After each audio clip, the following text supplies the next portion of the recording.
There are two types of ACLs, standard and extended. A standard ACL can filter traffic based on the source address only, whereas an extended ACL can filter traffic based on several criteria such as the source address, source application, destination application, etc. In this video, we will take some examples to understand how to create, implement, and manage both types of ACLs. I will use Packet Tracer for network simulation. You can use any software of your choice or can use a real router. The process of creating, implementing, testing, and verifying ACLs is the same on all platforms.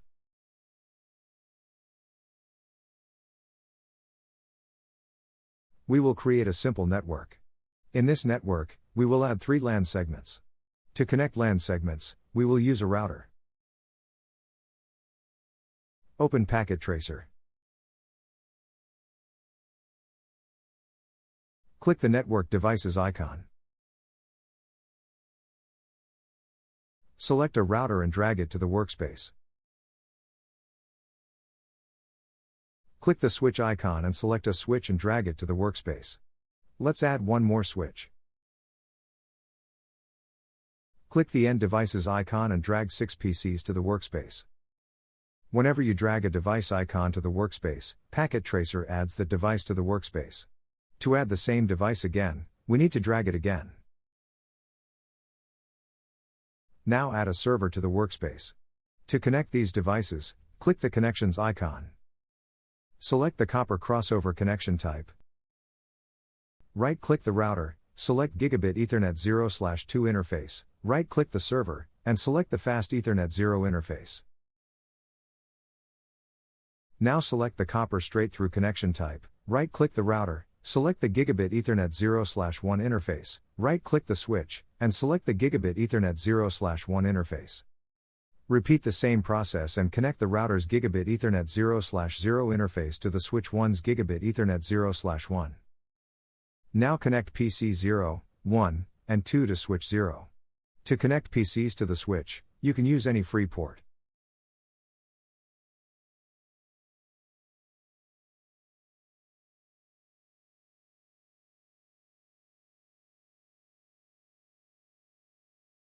Connect PC 3, 4, and 5 to switch 1.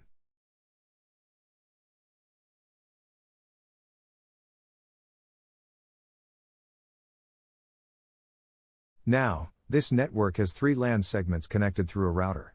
This is the teacher segment. This is the student segment. This is the server segment. To use these LAN segments for testing, we need to assign an IP configuration to each device. In this segment, we will assign an IP configuration to each device from the network 10.0.0.0/8. For this segment, we will use network 20. For the server segment, we will use network 30. A LAN segment uses the default gateway to connect to the remote network. A default gateway is the router's interface connected to the LAN segment. To provide connectivity between the LAN segment and the default gateway, we must use an IP configuration for the default gateway from the LAN segment's network. Let's assign an IP configuration to each gateway interface. Click Router and click Config. Click Gigabit Ethernet 0/0. This interface is the default gateway of network 10. Since this interface is the default gateway of network 10, we must use an IP configuration from network 10. By default, a router keeps all interfaces in the powered off state. To power on it, click on.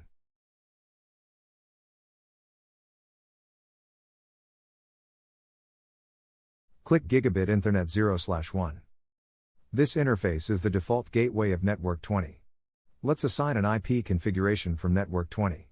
Turn on the interface.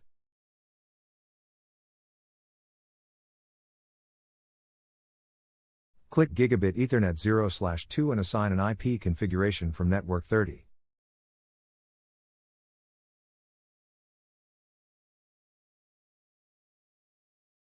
Turn on the interface. Now, wait for a few seconds. Let the network converge. Once all connections turn green, the router is ready to provide connectivity between LAN segments. To use LAN segments for testing, we need to assign an IP configuration to every PC in the segment. Click PC. Click Desktop. Click IP configuration. Select Static. Assign an IP configuration from Network 10. Use the IP address of the router's Gigabit Ethernet 0/0 as the default gateway IP address. Repeat the same process on PC 1.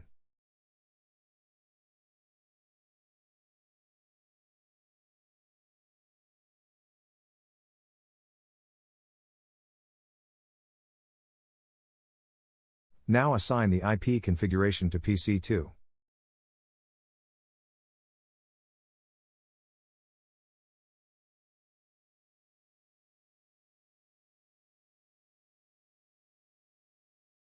Use the same process and assign an IP configuration to PC 3, PC 4, and PC 5. These PCs belong to Network 20. So we will use an IP configuration from Network 20. The router's Gigabit Ethernet 0/1 connects this segment to other segments.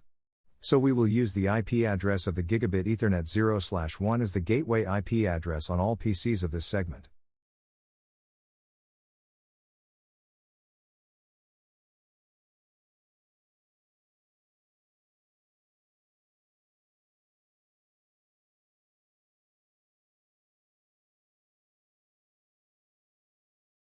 Now assign an IP configuration to server.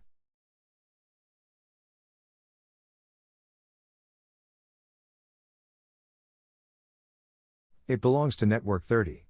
So we will use an IP configuration from Network 30. We have assigned an IP configuration to all devices. Now, let's test the connectivity between all LAN segments. To test connectivity, we can use the ping command. It sends several packets to the specified destination device. If the destination device is up and reachable, the destination device replies. It prints the result of each packet in the output. If you see reply messages in the output, it verifies that the source and the destination are up and have proper connectivity. As you can see here, PC 0 and server have proper connectivity. Packet Tracer includes a special feature known as simulation. It allows you to view how a packet reaches the destination. Let's use this feature to check how a packet from PC 0 reaches to server. Click Simulation. By default, it supports many protocols. If we keep all these protocols selected, we will see lots of packets moving between devices.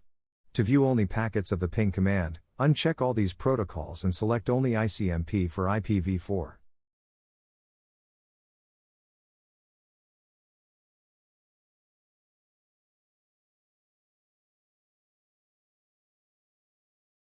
Now use the ping command again.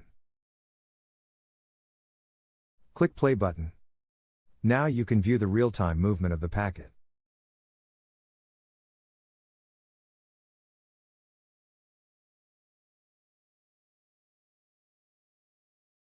The simulation pane also lists each movement here.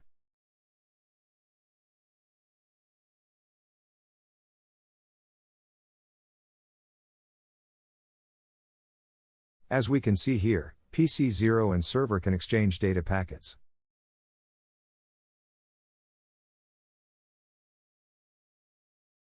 The router is forwarding packets from both networks. It verifies that the student segment and the server segment have proper connectivity.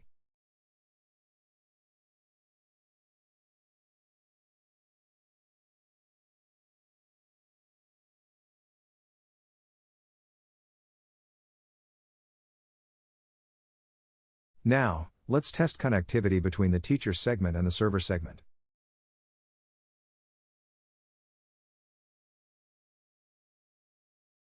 To test connectivity, you can use the ping command on any PC of the teacher segment.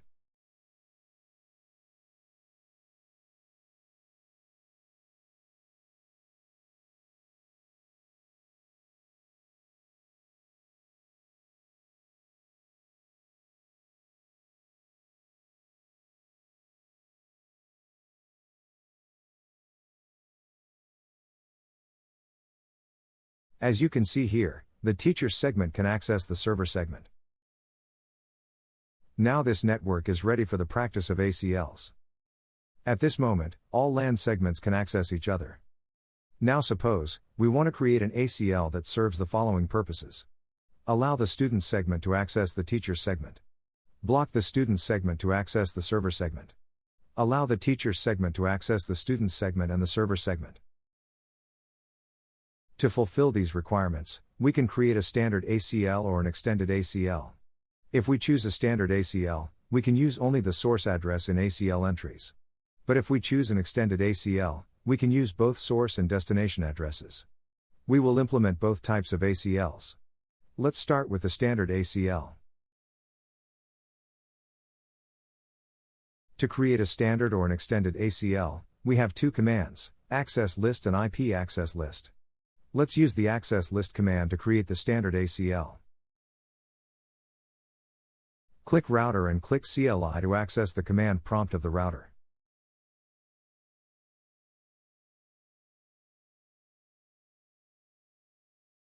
We can create an access list only in global configuration mode.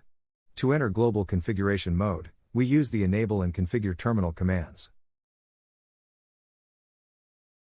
To create a new standard ACL, the access list command needs a unique number from the predefined range of numbers. Let's use the number 10 here.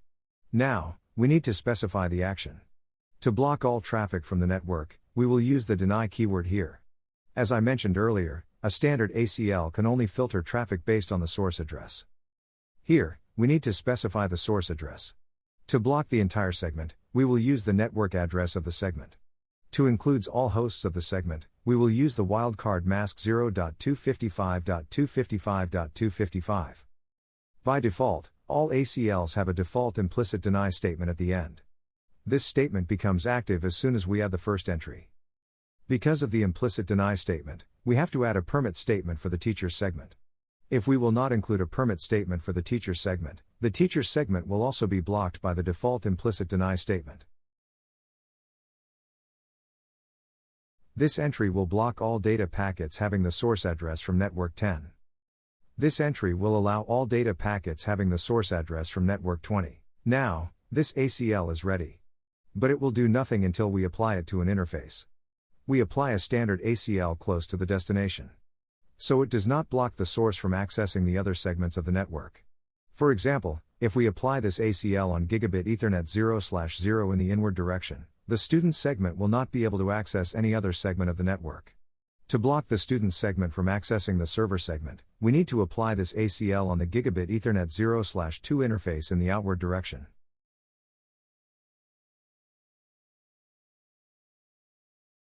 To apply an ACL to an interface, we use the IP access group command. This command needs only two arguments, the ACL number and the direction. Now, this ACL will block all outgoing data packets if they have the source address from network 10.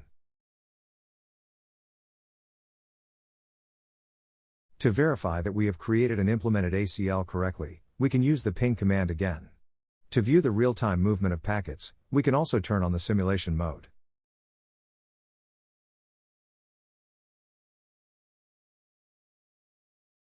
As we can see here, before the ACL implementation, this PC could access the server segment. Now send the ping request again. As we can see here, the router is not allowing this packet. If a router does not forward a data packet, it sends an ICMP error message back to the sender. From this message, the sender device can learn that the destination device is not reachable.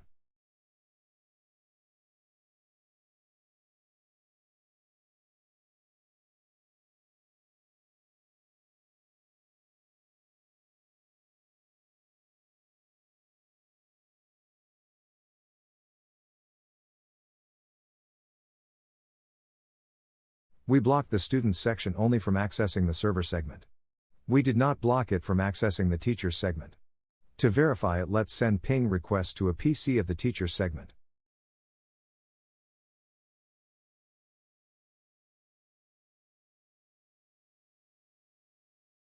As we can see here, the router is not blocking a data packet going to the teacher's segment.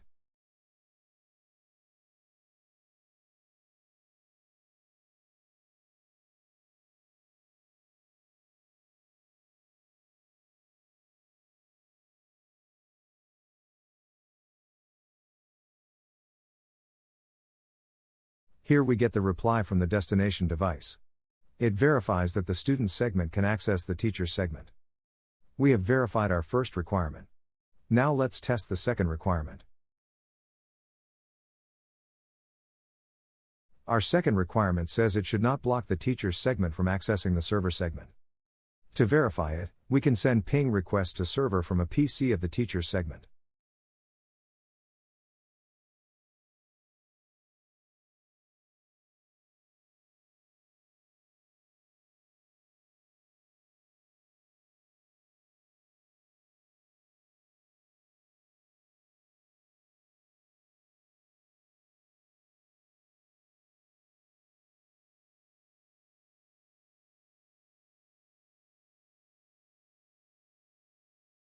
As we can see here, the router is not blocking the teacher's segment from accessing the server segment.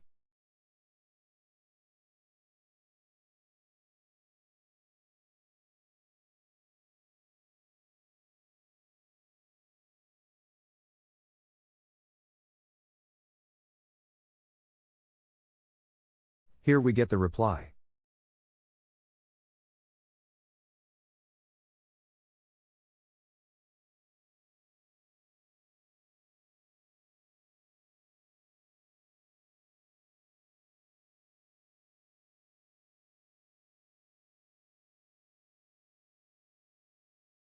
We can also use the show IP access list command to check the number of packets matched against each entry.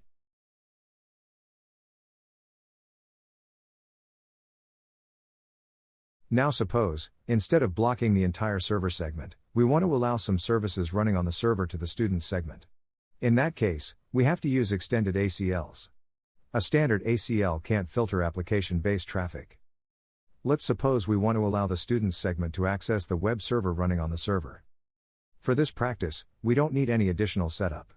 The server includes a web service. By default, this service is running.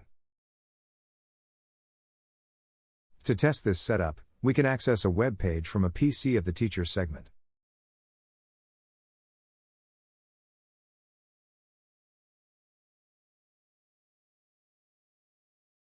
As we can see here, the PC can access the web service running on the server. Let's try to access the same web page from the student segment. At this moment, the student segment cannot access the web service. Can you guess why? Because we implemented a standard ACL on the router that is actively blocking all traffic coming from the student segment and going to the server segment. To allow access, first, we need to delete this ACL. Access the CLI prompt of the router and enter global configuration mode.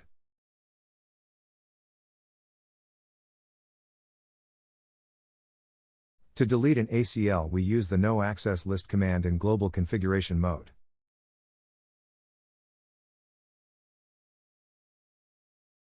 This command needs the ACL number.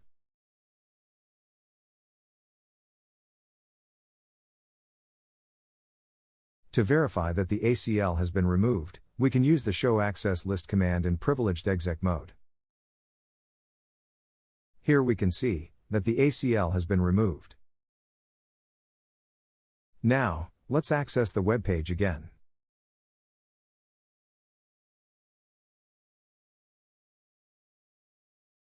Now the PC from the student segment can access the web page. But, it can also access the other services running on the server. To verify it, let's send ping requests to the server again. Ping replies verify that this PC can access other services running on the server. Now, let's create and implement an ACL that allows the student segment to access only the web server running on the server. As I mentioned earlier, a standard ACL can't filter application-level traffic. To filter application-level traffic, we need to use an extended ACL. Let's create and implement an extended ACL. We can use both the access list or the IP access list command to create an extended list. Let's use the access list command first. Specify a number from a predefined number range for the extended access list. To allow access, we use the permit keyword here. Since we want application level filtering, we will use the protocol that transports the data of the application. TCP protocol transports web traffic. Use TCP here. Now, we need to specify the source address. To filter data packets of the entire segment, we will use the segment's network address. To specify all hosts of the network, we will use the wildcard mask 0.255.255.255. If you want to filter data packets originating from a specific application, you can specify the application's port number here. Our requirement says we need to allow the student segment to access the web server running on the server segment. It does not mention a particular service or application that can access the web server. Since it does not mention any particular application, let's allow all applications.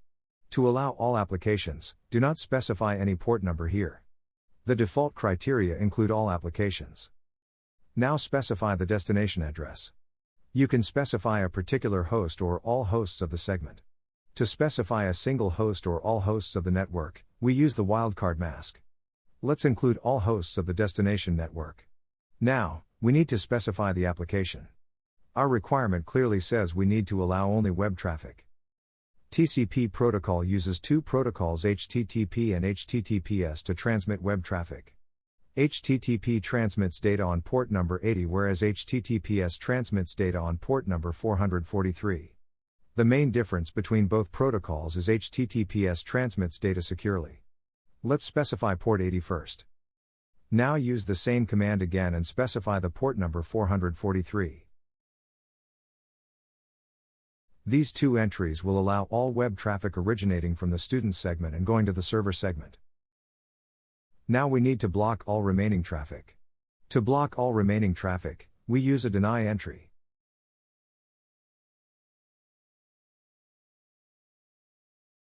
Since we are blocking all traffic, we will use the IP keyword here. Specify the source network address and the destination network address.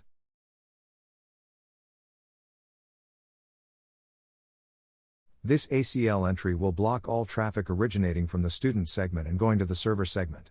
While adding ACL entries, you need to pay extra attention to the order of entries. A router always processes ACL entries from top to bottom for every packet until a match is found. Once a match is found, the router does not check the remaining entries for the packet. Because of this, when the router receives a data packet from the student segment going to the server segment, it checks the destination application. If the destination application is the web server, it allows the packet. It does not check the next entry. It checks the third entry only if the destination application is not the web server. It uses the first entry to allow non-secure web traffic, the second entry to allow secure web traffic, and the third entry to deny all remaining traffic. If we implement this ACL in the current state, because of the implicit deny statement, the student segment will not be able to access other segments of the network. To allow the student segment to access the other segments of the network, we need to add an allow entry. Specify the student segment's network address.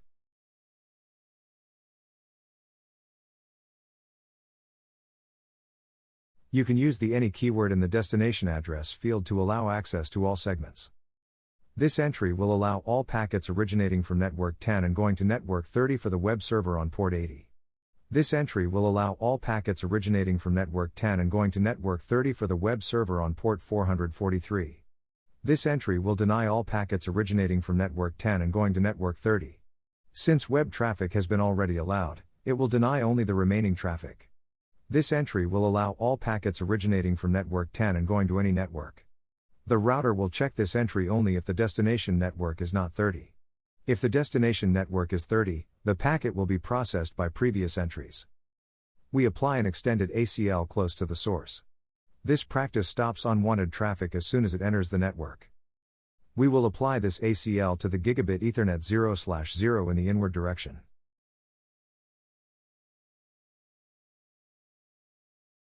To test this ACL, let's access the web page again from PC 0.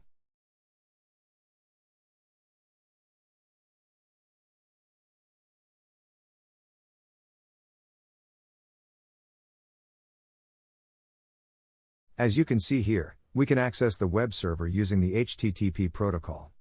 Now let's use the HTTPS protocol.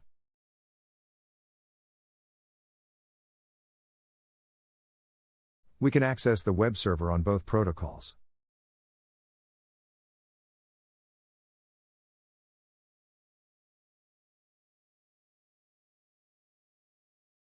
Now let's try to ping the server. It should be denied. As you can see here, we are not allowed to access any other service running on the server except the web service. Now, let's test the connectivity with the teacher's segment. Send ping requests to a PC of the teacher's segment.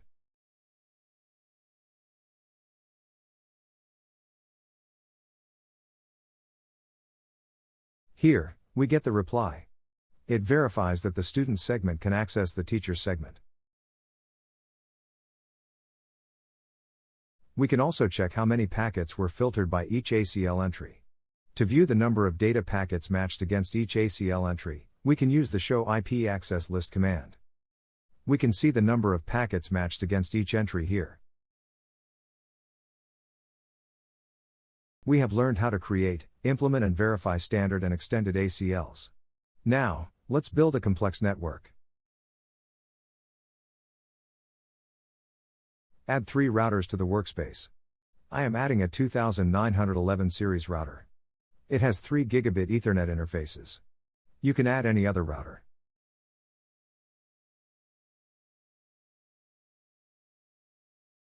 Now add 5 switches. We will use these switches to connect the LAN segments to the routers. We will not change any setting or configuration of the switch.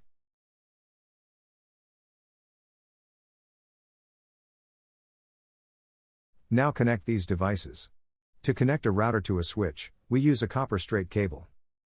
Connect the router's gigabit Ethernet 0/0 to the gigabit Ethernet of the switch. Connect the gigabit Ethernet 0/1 to this switch's gigabit Ethernet.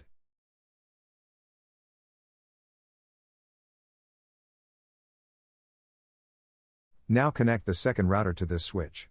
We will connect the second router to only one switch. Now let's connect the third router to these switches.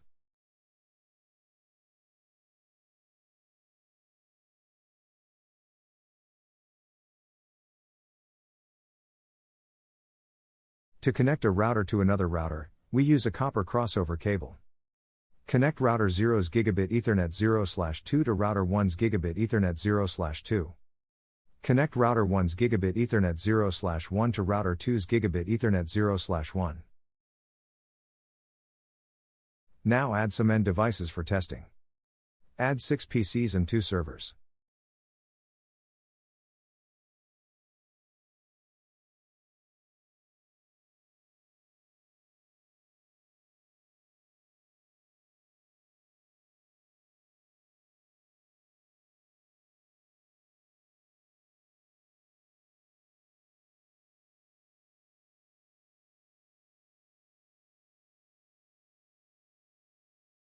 Connect 2 PCs to a switch. To connect PCs to switches, use the automatic connection type. It will automatically add the necessary connection between the PC and the free port of the switch. Since we will not make any change on the switch, it doesn't matter which switch port it uses to connect the PC. We are using switches only to connect LAN segments. Connect servers to their switches. Now we need to assign IP configurations to these devices. We will use this IP configuration. Click PC. Click Desktop. Click IP configuration. Assign the IP configuration.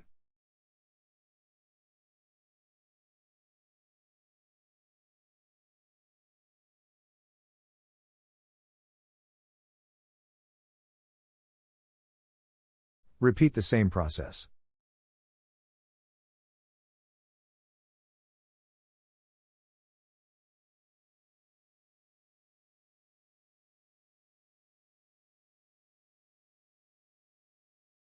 A LAN segment uses the router's interface as the default gateway. Generally, we do not use a flat IP configuration scheme for networks. We use VLSM to optimize the use of IP addresses. To use VLSM, we have to do a lot of additional calculations. Since the IP configuration scheme doesn't affect ACL implementation, we can use a flat IP configuration scheme for each LAN segment. If we use a flat IP configuration scheme, we need a separate IP address space for each LAN segment. That's not a good choice in real-life network. But in the lab environment, It's perfectly fine to use flat IP configurations for LAN segments. A flat IP configuration scheme allows us to test more networks. For example, this scheme allows us to test 7 different networks. These networks are 10, 20, 30, 40, and 50. We will use networks 60 and 70 to connect routers. To keep this example simple, we will not change any configuration on switches. We will use all switches with their default configuration. With default configurations, a Cisco switch works as a regular Layer 2 Ethernet switch. Now we have assigned IP configuration to all end devices. Let's assign the IP configuration to routers interfaces. This interface works as the default gateway for network 10. Let's assign an IP address from network 10.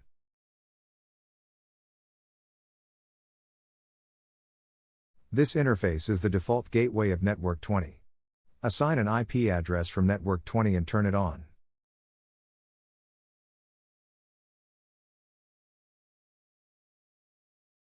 This interface connects the router to router 1. We will use network 60 to connect this interface to router 1's Ethernet interface. If we have multiple routers in the network, we have to use a routing protocol to connect them. A routing protocol allows routers to share routing information. RIP is a basic routing protocol.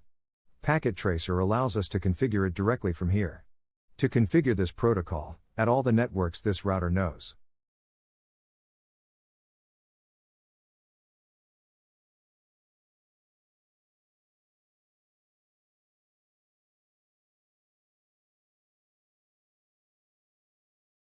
We have added networks 10, 20,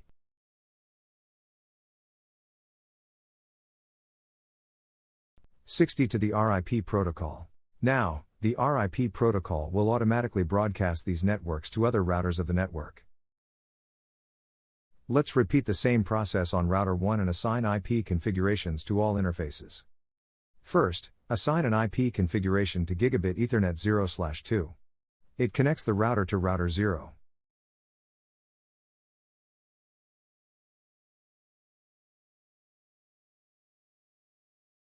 Now, assign an IP configuration to Gigabit Ethernet 0/0. It works as the default gateway for network 30.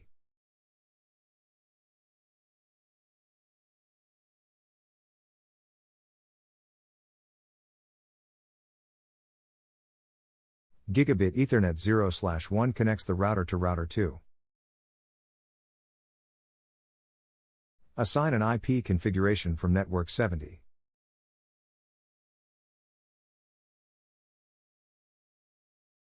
Now, we need to add these networks to the RIP protocol.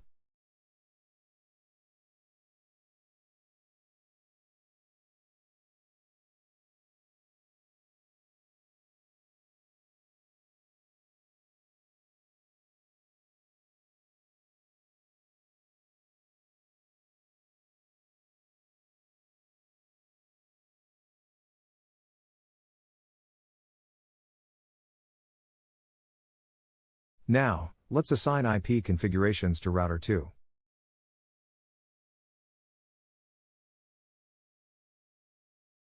This interface connects the router to router 1.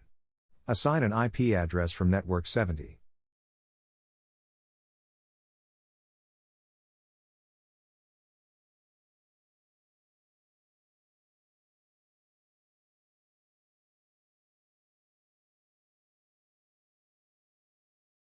This interface is the default gateway of network 40. Assign an IP address from network 40.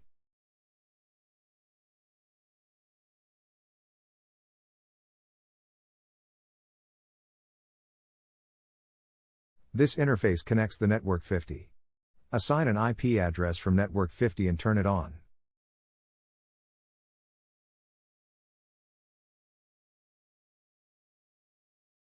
Add these networks to the RIP protocol.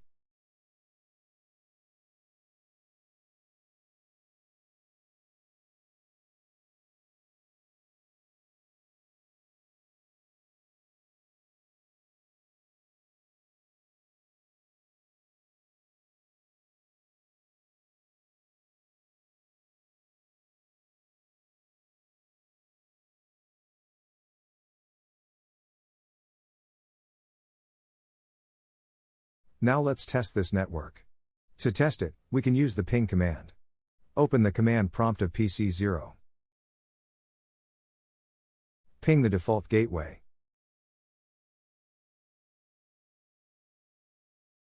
Ping replies confirm that the PC can access the default gateway.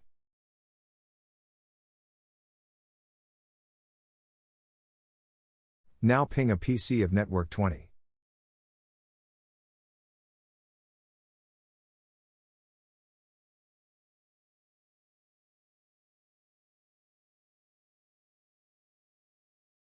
As we can see here, the PC is connected to network 20.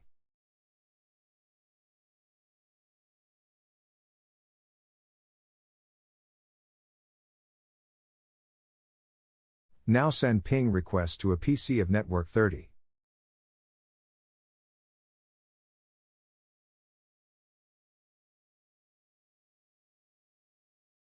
Here we can see that the PC has connectivity with network 30.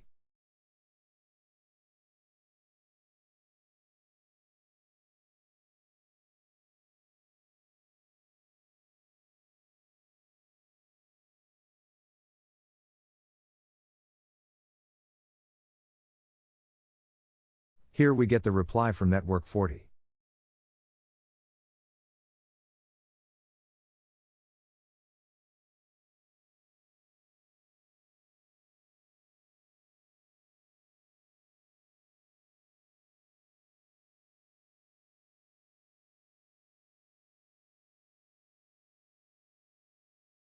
And finally, here is the reply from network 50.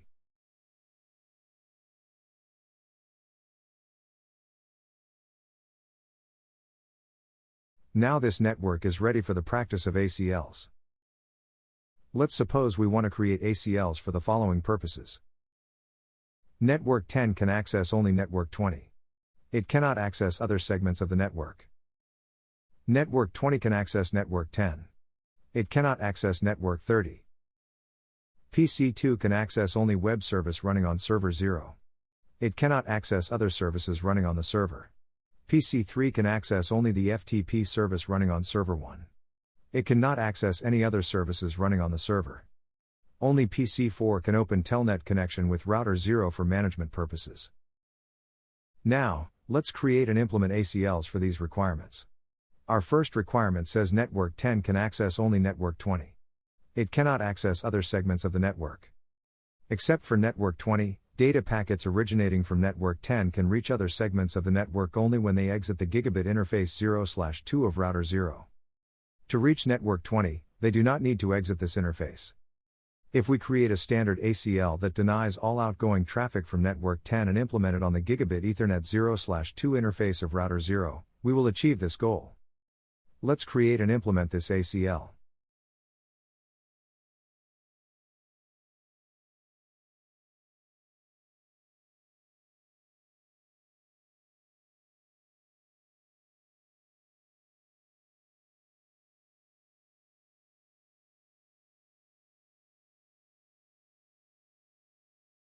In the previous example, we used the access list command.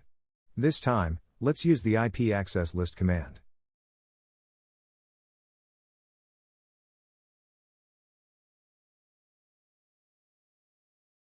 To deny all traffic of this network, we will use deny action. To include all hosts of the network, we will use the subnet mask 0.255.255.255.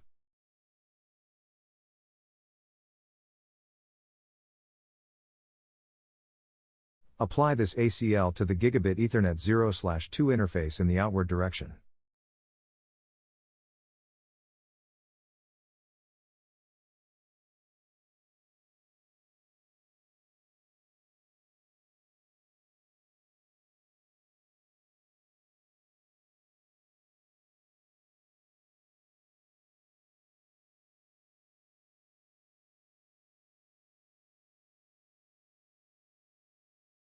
To test this ACL, open the command prompt of PC0. Now send ping requests to a PC of network 20.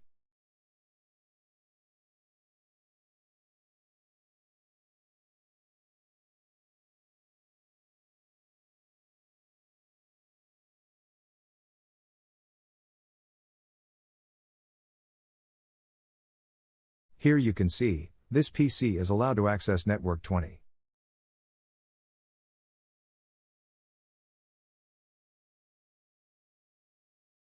Now, let's try to access networks 30, 40, and 50.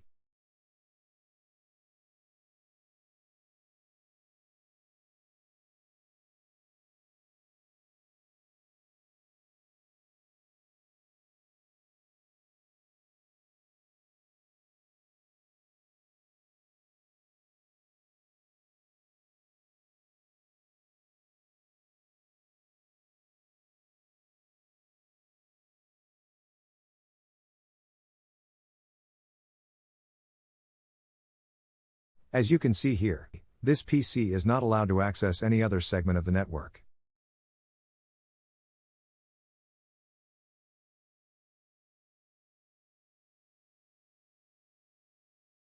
We can also use the show access list command to view the number of blocked packets by the ACL.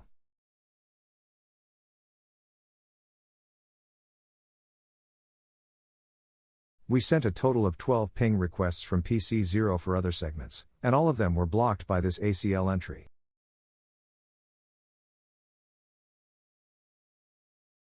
At this time, this ACL has a big problem. This ACL will block all traffic passing through the interface. To verify it, let's try to ping network 30 from network 20.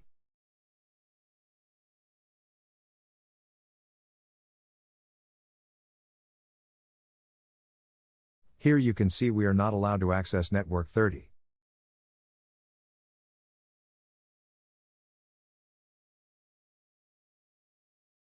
Now try to ping network 20 from network 40.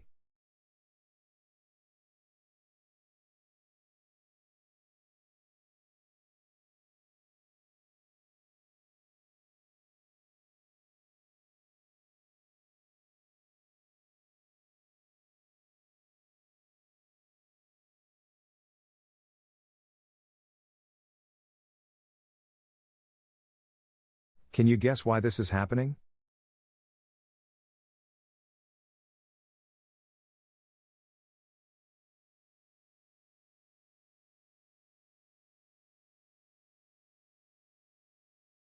This is happening because we created and implemented an ACL that is only a deny statement. An ACL having only the deny statements block everything. To allow the remaining traffic, we need to add a permit statement at the end of the ACL. Let's fix this issue.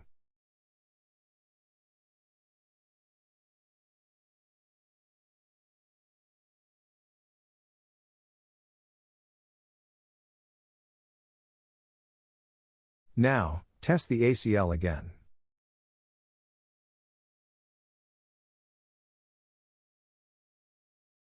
As we can see here, PC3 can access network 30.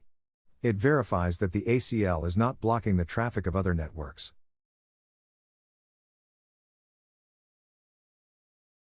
You can also send ping requests from server 0 again to confirm that ACL is not blocking the traffic of other networks. Now test from PC0 again. Besides network 20, it should not be allowed to access any other segments of the network.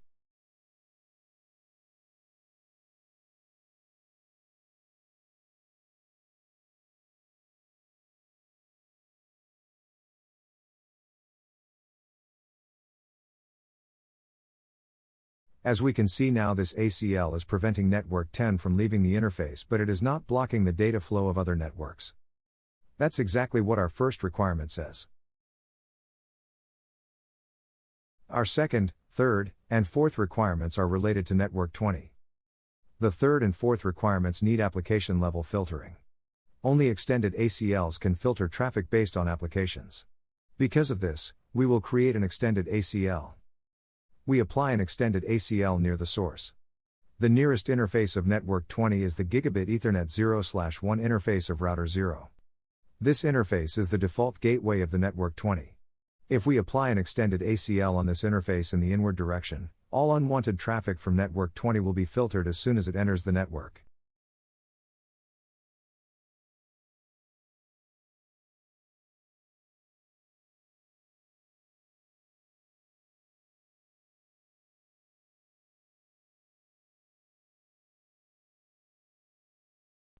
Let's create an extended ACL for these requirements.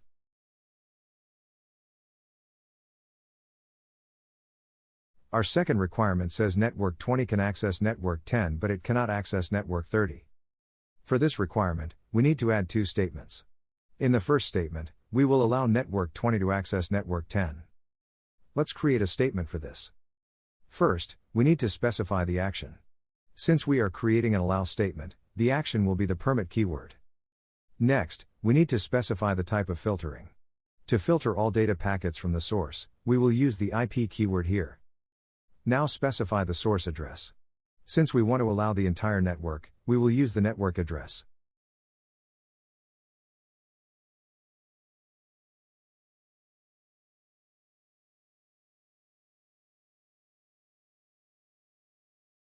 Now we need to specify the destination address.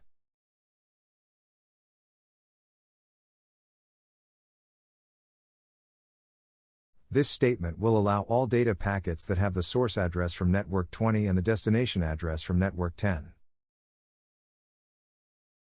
Now let's add a statement that denies network 20 from accessing the network 30.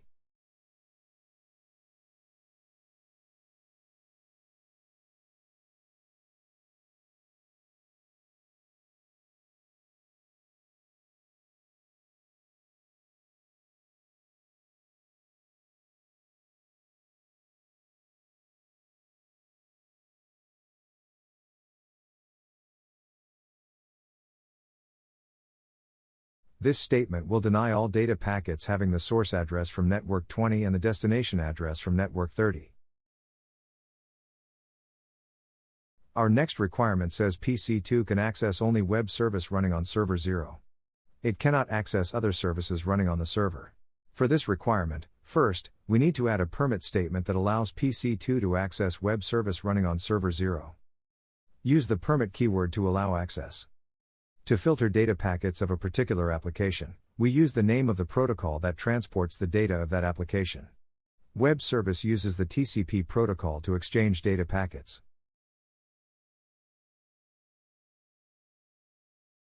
We are creating this statement only for a single host. For this, we will use the wildcard mask 0.0.0.0. The wildcard mask 0.0.0.0 is used to specify a single host. After the destination address, we need to specify the port of the web service. The web service uses two port numbers 80 and 443. To allow traffic on port 443, we can add the same statement again after changing the port number. Now, we need to add a statement that blocks PC2 from accessing the other services running on server 0. Since we are blocking all remaining traffic, we will use the IP keyword here. Now specify the source and destination address. These three statements will allow PC2 to access only the web service running on server 0. If PC2 will try to access the web service running on server 0, these statements will grant access. The router will never check this statement if the data packets are coming from PC2 and going to the web service running on server 0. The router will check this statement only if the data packets are coming from PC2 and not going to the web service running on server 0. After these statements, the router will allow PC2 to access only the web service running on server 0.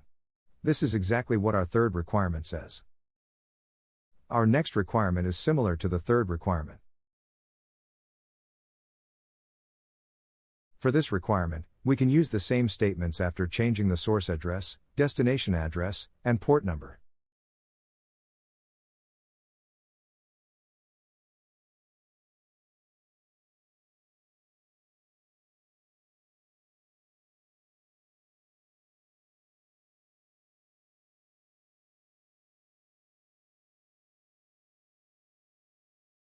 The FTP service uses port number 21 to establish the connection and port number 20 to exchange data. Now let's add a statement that blocks PC3 from accessing the remaining services.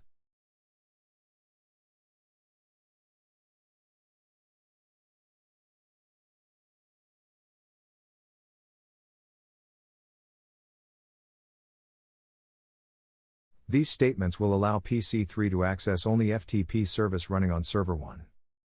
Now we need to add a statement that allows all remaining traffic.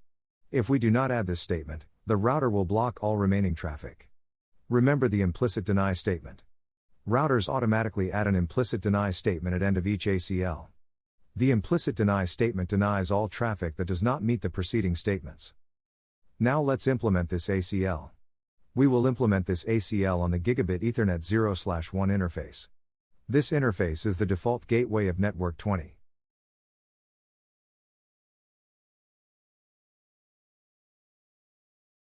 We will implement this ACL in the inward direction.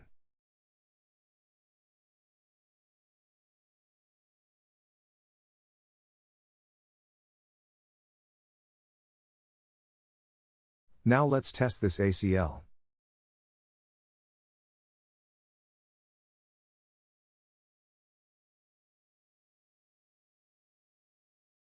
First, send ping request to network 10.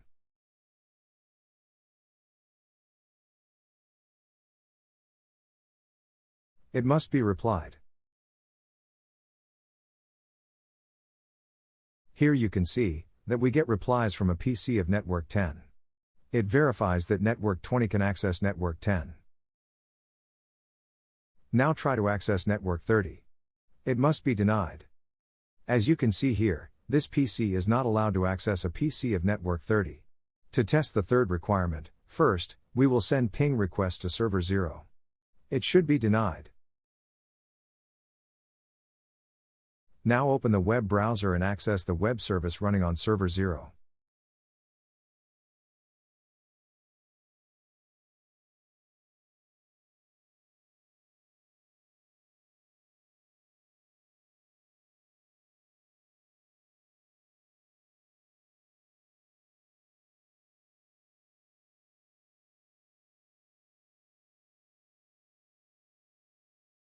As you can see here, this PC can access the web service running on server 0 on both ports 80 and 443, but it cannot access any other service.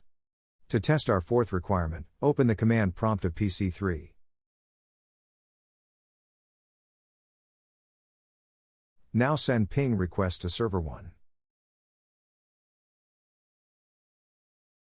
Here you can see the ping requests are denied. By default, the FTP service is enabled on server. The default username and password are Cisco and Cisco. Open an FTP connection.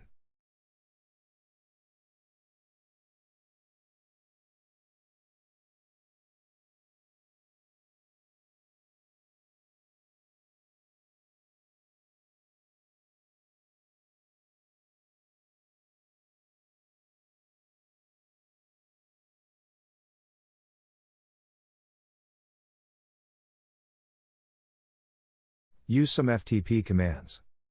It verifies that this PC can access and use the FTP service running on server 1.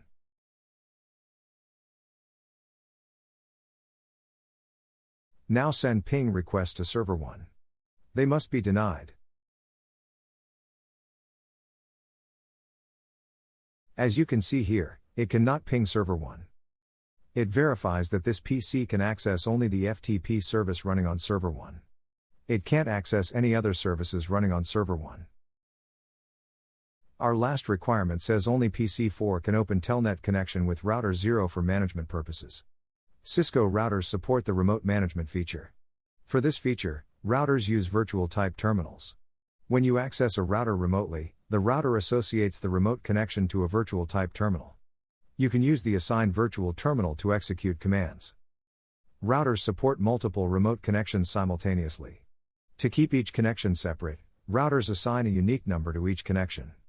These numbers are known as VTY line numbers. VTY line numbers start from 0. To access VTY lines, you need to use a remote management protocol. Routers support two protocols for remote management. These protocols are Telnet and SSH. By default, both protocols are installed on Cisco routers. You can use one or both of these protocols to access the router's virtual terminal. Since these protocols involve security risks, routers do not enable them automatically. If you want to use these protocols, you have to enable them manually. No matter which protocol you enable for virtual terminals, access lists work similarly for both protocols. Since our requirement needs Telnet, let's enable Telnet. Routers use the line configuration mode to manage all connection lines. By default, a router supports 5 VTY lines. Enter VTY line configuration mode. To set a password, we use the password command.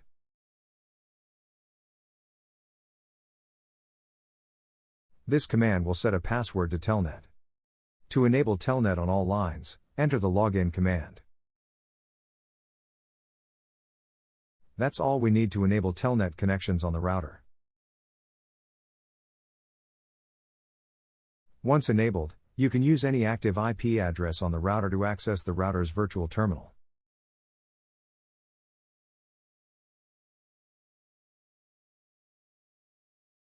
Telnet uses the password to authenticate the user. It does not authenticate the client system. It means any user who knows the correct password can log in from any client system. To verify this, open the Telnet client program of PC2. Specify any one IP address from the active IP addresses on router 0. We have 3 active IP addresses on the router. Use any one IP address from these IP addresses and click the Connect button. Enter the password that you configure with the password command when enabling Telnet sessions. Here we get a virtual terminal. From here, we can manage the router. To secure virtual terminals or permit only particular IP addresses to access them, you can use a standard ACL. Let's create and apply a standard access list to secure VTY lines.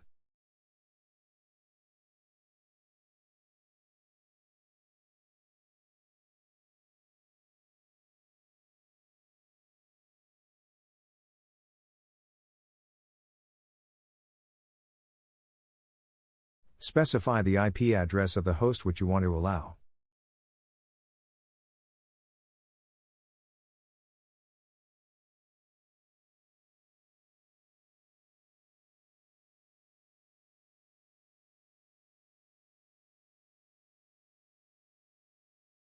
In line configuration mode, we use the access class command to implement the ACL. Apply ACL in the inward direction. To verify the ACL implementation, access the router's virtual terminal from PC2 again. This time the router should not let you access the virtual terminal.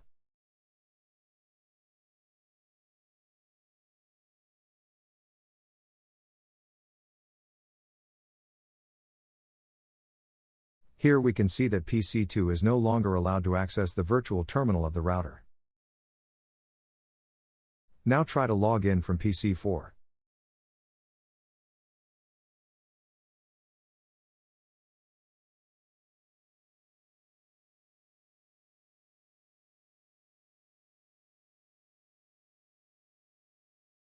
As we can see here, PC4 is allowed to open a virtual terminal line.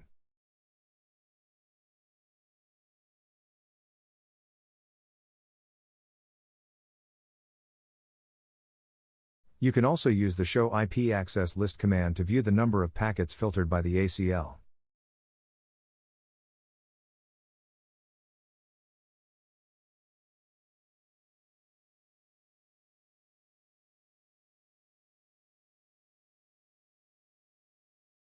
That's all for this video. In this video, we learned how to create, implement, and verify standard access lists and extended access lists on Cisco routers. If you have any suggestions, comments, or feedback about this video, please share them in the comment box given below.